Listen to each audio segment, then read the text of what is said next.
Preparations will relieve you from pressures. Stay prepared and you will not need to worry about pressures.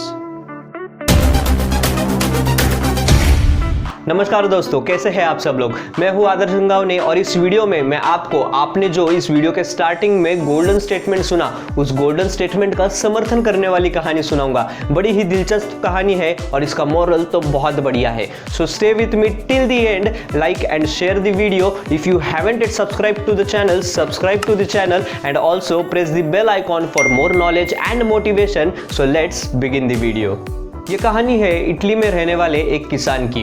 ये किसान बहुत ही मेहनती और decent आदमी था और इसका एक बड़ा ही सुंदर खेत था। वो खेत उसके जिंदगी भर के मेहनत का एक अचीवमेंट था।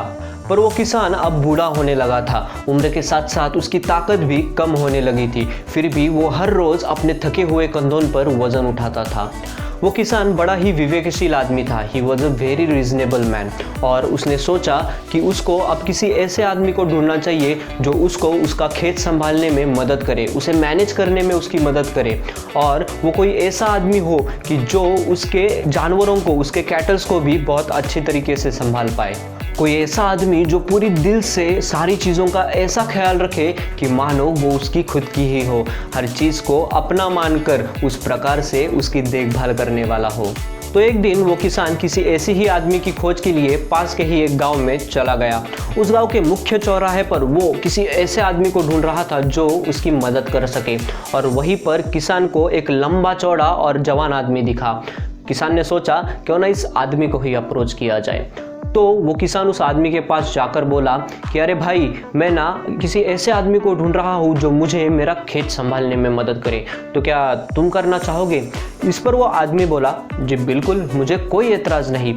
तो उस किसान ने उस आदमी से पूछा कि क्या तुम्हें कोई एक्सपीरियंस है खेत में काम करने का। इस किसान के इस सवाल पर उस आदमी ने बड़ा ही अजीब जवाब दिया। वो आदमी बोला मैं एक तूफानी रात में भी सुकून से सो सकता हूँ। ये जवाब सुनकर किसान चौंक गया और बोला कि माफ़ करना, मैं समझा नहीं। मैं एक तूफानी रात में भी सुकून से सो सकता हूँ, उस आदमी ने फिर दोहराया। तो किसान को लगा कि शायद ये आदमी किसी कारणवश डिस्टर्ब है, इसलिए ऐसे बहकी बहकी बातें कर रहा है। और इसलिए वो किसान वहाँ से चला गया। वहाँ से निकलकर वो किसान उस नगर की गलियों में घूमने लगा उस आदमी को खोजने में कि जो उसकी मदद करे। दिन भर उस नगर की गलियों में घूमने के बावजूद उस किसान को ऐसा कोई आदमी नहीं मिला कि जो उसकी खेत में काम करना चाहता हो।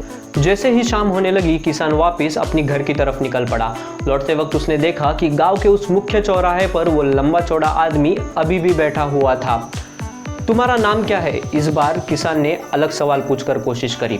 फर्मन कंपोलियस, उस आदमी ने जवाब दिया। क्योंकि किसान थका हुआ था, उसने सोचा कि क्यों ना एक और बार कोशिश की जाए। फर्मन कंपोलियस, क्या तुम मेरे खेत में काम करोगे? किसान ने पूछा। मैं एक तूफानी रात में भी सुकून से सो सकता हूँ, आदमी का फिर वही जवाब था। किसान बोला तुम मेरे साथ चलो, अगर तुम चाहो, हम देखेंगे कि तुम क्या कर सकते हो। और आदमी खुश होकर किसान के साथ चला गया। कुछ हफ्ते बीत गए। फर्मन कंपोलियस खेत में काम कर रहा था, पर किसान को बिल्कुल भी वक्त नहीं मिला उस पर ध्यान देने के लिए कि वो ठीक से काम कर भी रहा है या नहीं, क्योंकि वो खुद किसी दूसरे काम में बिजी था। और एक रात एक भयानक तूफान आया। किसान जानता था कि तूफानी हवाएं भूसे को उड़ा देगी, जानवरों को डरा देगी और खलियान का गेट भी उड़ा देगी। इसलिए वो दौड़कर फर्मन कंपोलियस के रूम के पास चला गया उसे जगाने के लिए।